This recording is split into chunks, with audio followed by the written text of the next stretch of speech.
يا أيها الذين آمنوا إن تنصروا الله ينصركم ويثبت أقدامكم.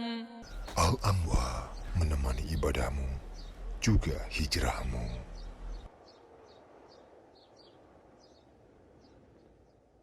Ibu Rini yang ada di Siantar ya. Jadi yang pertama bahwa kebiasaan masyarakat kita sebagian ya, tidak sekata saya katakan semua, tapi sebagian kita memang berutang tuh, ngutang tuh waktu ngutang enak gitu kan. Waktu bayarnya payah. Nah, ini masalah memang kan. Ya. Oleh karena itu memang sesuaikanlah hidup kita dengan kondisi ekonomi kita. Jangan memaksakan sehingga kita harus berhutang untuk memenuhi kebutuhan kita. Tidak demikian, kita bersabar dengan keadaan yang ada. Itu yang pertama. Yang kedua, seperti kasus yang disampaikan oleh Ibu Rini tadi. Orangnya sudah bertahun-tahun nggak bayar, diminta juga kadang-kadang sepertinya kita yang mengemis gitu kan. Padahal uang kita gitu kan begitu.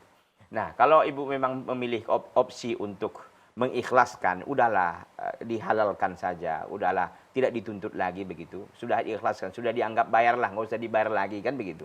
Nggak ada masalah, Pak. Ibu insya Allah dapat pahala dari hal itu. Walaupun mungkin orang yang berhutang itu merasa apa ya, merasa lolos, merasa udah bebas gitu kan. Ya mungkin selama ini dia juga nggak mau bayar karena mungkin juga dia nggak ingat, bisa jadi kan begitu dan seterusnya. Tapi tentunya Allah nggak akan pernah lupa dengan kebaikan dan keburukan kita begitu kan. Jadi kalau ibu sudah mengikhlaskannya, nggak usah minta-minta lagi. Inilah amalan kebaikan bagi ibu.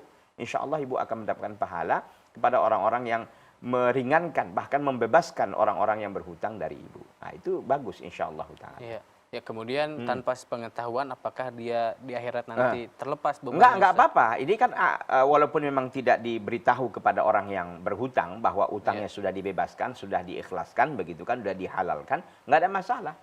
Insya Allah taala di akhirat tidak akan Allah tuntut lagi karena memang pada hakikatnya dia sudah terbebas dari tuntutan orang yang punya hutang itu. Oke, jika suatu hari datang kemudian ingat gitu memberikan, oh saya punya hutang nih, apakah diterima atau gimana? Ustaz? Jangan, kalau memang sudah ibu mengikhlaskannya total, sudah ibu memberikannya karena Allah ceritanya kan begitu. Jangan lagi ibu, ya udah ibu bilang, udahlah untuk kamu saja karena sesungguhnya sudah saya ikhlaskan dari dulu hutangmu itu, atau ibu ambil tapi ibu kasih ke tempat yang lain, sedekahkan lagi. Gitu. Karena ibu ingin mendapatkan pahala yang banyak, kan begitu. Jadi ibu mendapatkan banyak pahala karena sudah mengikhlaskan utangnya dulu dan dikasih lagi, ibu kasih ke orang lain lagi, sedekah lagi, jadi lebih banyak pahalanya. Atau memang nggak usah diterima lagi karena pada hakikatnya kan sudah diikhlaskan, sudah selesai. Demikian. Wallahu taala.